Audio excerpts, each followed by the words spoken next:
Middle क्लासला श्रीमंत होण्यासाठी श्रीमंतासारखा खर्च करायचा नसतोय, तर श्रीमंतासारख्या सवयी आत्मसात करायच्या असतात. एक मिडल क्लास मुलगा जेव्हा पहिल्यांदा पगार कमवतोय तेव्हा त्याच्या डोक्यात एकच गोष्ट असते, आता माझं जीवन बदलणार आहे.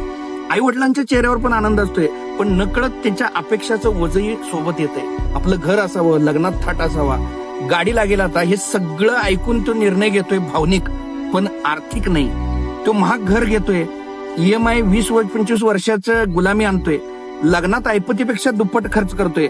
लोक काय म्हणतील या भीतीनं ब्रँडेड कार घेऊन तो स्वतःला यशस्वी दाखवायला लागतोय बँकेकडून घेतलेल्या कर्जावर.